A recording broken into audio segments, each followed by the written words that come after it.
Shalom, shalom frères et sœurs en Christ et bienvenue à la Rhapsodie du lundi 31 octobre 2022. Rhapsodie écrite par le pasteur Chris Oyakilome et la lecture vous est offerte par les vérités de l'Évangile. Le thème d'aujourd'hui est « Étudier afin d'être digne d'approbation ». Alléluia. Et le verset de 2 Timothée 2, verset 15 qui dit « Efforce-toi de te présenter devant Dieu comme un homme éprouvé, un ouvrier qui n'a point à rougir, qui dispense droitement la parole de la vérité. » Alléluia. Le pasteur Christ dit « Daniel a eu un impact remarquable à son époque. Les Écritures nous montrent qu'il était studieux. Dans Daniel 9, verset 2, il a dit « La première année de son règne, moi, Daniel, je vis par les livres qu'il devait s'écouler 70 ans pour les ruines de Jérusalem, d'après le nombre des années dont l'Éternel avait parlé à Jérémie, le prophète. » Alléluia. Daniel était si studieux qu'il accordait une attention particulière à la prophétie de Jérémie sur les 70 ans de captivité. Dans Daniel 1, verset 3 à 4, la version NLT, la Bible nous montre que le roi avait besoin de personnes érudites dans tous les domaines de connaissance pour diriger les affaires de son royaume. Et Daniel s'est avéré parfaitement qualifié. Alléluia. Daniel était très apprécié par le Seigneur. Dans le Nouveau Testament, Jésus l'a également cité et a corroboré sa prophétie lorsqu'il a dit « C'est pourquoi, lorsque vous verrez l'abomination de la désolation dont a parlé le prophète Daniel, et cela de Matthieu 24, verset 15. » On retrouve la même qualité chez l'apôtre Paul. Paul était studieux. Dans 2 Timothée 4, verset 13, nous voyons son attachement pour ses matériels d'études lorsqu'il dit à Timothée « Quand tu viendras, apporte le manteau que j'ai laissé à toi chez Carpus et les livres sur tous les parchemins. » Il a spécialement demandé que ces matériels d'études lui soient envoyés car il était un étudiant assidu. Si Daniel et Paul étaient studieux, pourquoi pas vous? Vous devez étudier pour vous montrer digne d'approbation aux yeux de Dieu, comme un ouvrier qui n'a pas besoin de rougir, mais qui dispense droitement la parole de vérité. Dans Osée 4, verset 6, Dieu dit « Mon peuple est détruit parce qu'il manque la connaissance. » Il faisait référence à la connaissance de la parole. Tant que vous ne connaissez pas la parole pour vous-même, vous serez une victime dans la vie. C'est pourquoi Dieu veut que vous étudiez. Donnez-vous à la parole et votre succès, votre progrès et votre prospérité sera inévitable. Alléluia. Fin de la Rhapsodie. Alors, aujourd'hui, le pasteur nous parle d'un sujet qui est passionnant pour moi, l'étude de la parole. Il nous dit d'étudier afin d'être digne d'approbation. L'étude biblique est quelque chose que beaucoup de chrétiens négligent. Encore plus que beaucoup de personnes prient et sont toujours frustrées. Avez-vous déjà prié, Seigneur, pourquoi est-ce que je suis tant frustré? Pourquoi est-ce que tout ce que je fais, rien ne marche? Parce que beaucoup d'entre nous n'avons pas pris le temps d'étudier la parole. Beaucoup d'entre nous lisent simplement la parole. Beaucoup d'entre nous ne comprennent pas qu'il faut et seulement l'étudier, mais aussi la méditer. Alléluia. L'étude permet de découvrir ce que vous possédez, ce que nous possédons en Christ, ce que nous sommes et où nous sommes. Et la méditation nous permet de la posséder, c'est-à-dire que de prendre cela dans notre esprit afin de la pratiquer, afin qu'elle puisse réellement devenir pour nous une réalité.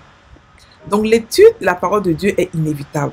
Ce n'est pas une option pour les chrétiens. Non, ce n'est pas une option. C'est quelque chose qu'on doit aimer. Et beaucoup d'entre nous prient pour la sagesse. Ils prient, Seigneur, donne-moi la sagesse, Salomon, sagesse. Alors que la sagesse, c'est quoi? C'est l'amour de la connaissance. L'amour de l'étude. L'amour de chercher dans les Écritures. Et c'est comme ça que la sagesse s'acquiert. Donc, tous ceux d'entre nous qui avons la sagesse, que vous appréciez, vous vous demandez, mais comment est-ce qu'elle a fait? Comment est-ce qu'ils ont fait? Ce qu'on a fait, on a pris notre temps pour étudier les Écritures. On a vérifié les paroles. On n'a pas pris n'importe quelle parole d'un pasteur ou de ceci pour prendre ça comme agent comptable. Non. Quand un pasteur parle, on parle à la maison et on vérifie la parole. On cherche, on fouille, on trouve des preuves avant d'être convaincu. Et on a notre révélation personnelle. Pas une révélation de seconde main, mais une révélation de première main venant de Dieu directement. Donc, étudier la parole pour un chrétien est très important. Très important. Ça nous donne le Sophia qui est la sagesse théorique. Et après, ça nous donne le phronésis qui est la sagesse pratique. Je ne sais pas si vous comprenez. Vous avez le Sophia lorsque vous étudiez la parole. Maintenant, quand vous la pratiquez en la méditant, vous avez maintenant le phronésis qui est la sagesse pratique. C'est-à-dire que la sagesse qui donne des résultats. Alléluia. Ici, le pasteur nous parle de Daniel qui aimait étudier la parole. Et Daniel a eu de grandes révélations à cause de cette étude-là. À tel point que Jésus l'a mentionné. Jésus a parlé de Daniel parce que il n'est pas venu à son temps, mais il avait tellement étudié la parole, il avait reçu le phronésis, il avait reçu la sagesse qui vient de Dieu et la révélation qui vient avec. Quand vous étudiez beaucoup la parole de Dieu, vous avez une manière de penser qui est différente des autres. Vous commencez à penser comme Dieu. Vous commencez à parler comme lui. Et vous commencez à comprendre les choses différemment. Et vous pouvez expliquer n'importe quelle chose parce que vous développez une intelligence divine. Une intelligence divine. Et ça, je l'ai expérimenté, donc je sais de quoi je parle. La sagesse que Dieu vous donne lorsque vous étudiez sa parole est différente de la sagesse humaine. C'est une sagesse qui peut donner son avis sur n'importe quel sujet. Et non seulement donner son avis, mais aussi connaître et comprendre facilement. Vous pouvez étudier n'importe quelle matière dans ce monde et vous ne serez jamais fatigué. Vous ne serez jamais en manque de compréhension. C'est impossible d'être d'être idiot, mais de ne pas avoir de connaissances si vous aimez la sagesse. Je ne parle pas de la sagesse du monde. Je ne parle pas de la sagesse des experts. Non. Je vous demande d'être expert dans la parole de Dieu. Je vous demande d'aimer la parole de Dieu. Afin que quand vous comprenez, vous ruminez, cherchez, fouillez. Qui d'entre vous a déjà étudié, par exemple, comme ça, un des miracles de Jésus? Ou bien tous ces miracles, ou bien les paraboles, ou bien la foi, l'amour, l'abondance et tout ça. Ce sont des sujets qui sont tous dans la Bible. Tout est dans la Bible. Tout ce que la Bible n'a rien, c'est-à-dire que n'a rien mis de côté dans la vie. La Bible est notre manuel en tant que chrétien. La Bible parle de tout. Il n'y a rien dans ce monde que la Bible ne parle pas. Rien. Le business, le marketing, la richesse, comment devenir riche, comment devenir milliardaire. La Bible parle de tout. La Bible regroupe tout. Mais la Bible est comme un trésor caché. Elle veut se faire trouver. Elle veut que vous la cherchiez. Donc on part, on la cherche, on dévore la parole. On la dévore, on l'étudie, on l'aime. La parole de Dieu, elle est vivante. Ce n'est pas une parole d'un homme normal. C'est vrai que c'est en blanc-noir comme toutes les autres paroles. Les écritures sont en blanc-noir. Mais cette blanc-noir-là, ce n'est que le logos. Ce n'est que la parole écrite. Mais il y a derrière cela le réma qui se prend seulement que par l'étude de la parole.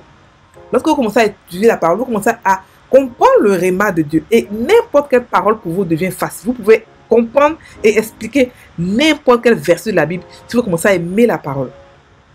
Donc ce que vous pouvez faire, c'est prendre des temps, créer des routines d'étude de la parole. Au moins 1 heure par jour ou 2 heures par jour.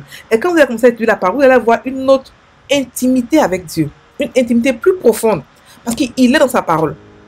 Le Saint-Esprit est dans sa parole. C'est vrai que la prière donne une intimité avec lui, mais la parole donne une intimité plus grande parce que il toujours nous ramène dans sa parole. Lorsque vous avez une intimité avec lui sans la parole, il est limité. Mais lorsque la parole s'ajoute là-dessus, il vous montre effectivement comment est-ce qu'il peut être large, grand, puissant et tout ça. Donc frères et sœurs en Christ, je vous exhorte à aimer la parole. Et on voit Paul qui a beaucoup aimé la parole. On voit les écrits de Paul aujourd'hui, ce que ça nous fait à nous chrétiens. Parce qu'il a aimé la parole. Il a aimé, la Bible dit qu'il a aimé prier. Il aimait étudier la parole et il aimait méditer la parole. Il aimait aussi évangéliser. Donc il était complet. Donc nous aussi, nous devons étudier la parole pour comprendre. On ne veut pas mourir. La Bible dit que mon peuple est détruit par manque de connaissances. Ça n'a pas de sens. Ne vous laissez pas berner par n'importe quel pasteur, par n'importe quelle doctrine. Allez dans les Écritures, fouillez, cherchez. Jésus l'a fait. Paul l'a fait. Daniel l'a fait. Tous les apôtres l'ont fait. Vous aussi. Ce n'est pas une option pour vous. On doit le faire. et on doit aimer. Lorsque vous allez commencer à le faire, vous allez commencer à avoir l'amour de la parole. Et cet amour-là, lorsqu'il est là, vous pouvez commencer à expliquer n'importe quoi. Vous avez une intelligence divine qui n'est pas humaine, parce que vous n'êtes pas humain. Donc, je vous exhorte, frères et sœurs, à apprendre des temps d'étude de la parole.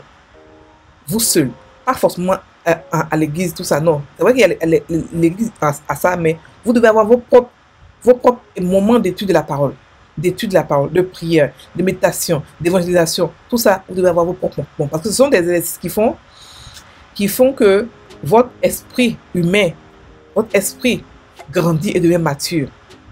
Et peut tout contenir, peut tout faire. La Bible dit qu'on peut tout faire, mais sans connaissance, sans compréhension, on ne pourra pas avancer, on ne pourra pas réellement tout faire. Donc, pour pouvoir réellement tout faire, il faut apprendre à aimer la parole. Et c'est cela la sagesse. La Bible nous dit que Jésus est devenu pour nous sagesse. Ça veut dire qu'on a la sagesse de Jésus qui est au-dessus de celle de Salomon. Mais pour cela, il faudrait que nous commencions à aimer la parole. Au début, ce ne sera pas facile. Au début, ce sera un peu difficile. Ce que vous faites, vous prenez peut-être 30 minutes, étudier la parole, lire, et puis relire et relire. Et puis après, maintenant, vous commencez à étudier la parole. Vous allez commencer à avoir l'amour de cela. Vous pouvez commencer par soit étudier la parole, soit par livre, soit par thème, comme la foi, par exemple, ou soit par histoire, peut-être comme ça, le baptême de Jésus. Vous pouvez faire ça comme ça. Il y a tellement de manières d'étudier la parole, mais commencez d'abord à étudier le Nouveau Testament. Ensuite, aller l'Ancien Testament. Parce que le Nouveau Testament vous montre également qui vous êtes. L'Ancien Testament, c'est juste une histoire pour vous montrer les erreurs que les uns ont fait avant. Comment qu'ils ont fait, pour ne pas qu'on les répète. Et comment est-ce qu'ils ont fait, si ce n'était pas forcément des erreurs, mais des choses qu'ils ont fait, qui ont réussi, pour pouvoir aussi les copier. Et là-bas, si on ne comprend pas qui est Dieu, qui est un Dieu d'amour, on peut croire que Dieu est méchant dans l'Ancien Testament. Donc, frères et sœurs, je vous exhorte à pouvoir étudier la parole de Dieu, surtout dans le Nouveau Testament, avant d'aller dans l'Ancien Testament. Parce que l'étude biblique nous permet d'avoir du succès, d'amasser du succès. L'étude biblique nous permet d'être prospère, de connaître ce que nous avons, de découvrir ce que nous possédons en Christ, de découvrir qui nous sommes. Et c'est en découvrant cela qu'on passe maintenant à la méditation qui nous fait posséder ce que nous avons. Alléluia. On va maintenant passer à la confession. Répétez après moi. Je suis adonné à l'étude vorace de la parole de Dieu. Par conséquent, j'amasse succès sur succès. Vivant victorieusement, marchant dans la santé divine et gagnant chaque jour. Par ma connaissance de la parole de Dieu, j'ai un impact remarquable pour le Seigneur dans mon monde, faisant sortir plusieurs de l'ignorance et de la carence des réalités divines, pour les amener dans la liberté glorieuse des fils de Dieu. Au nom de Jésus, Amen. Frères et sœurs en Christ, passez une bonne journée. On aura la méditation de la parole de la Rhapsodie un peu plus tard. Soyez bénis.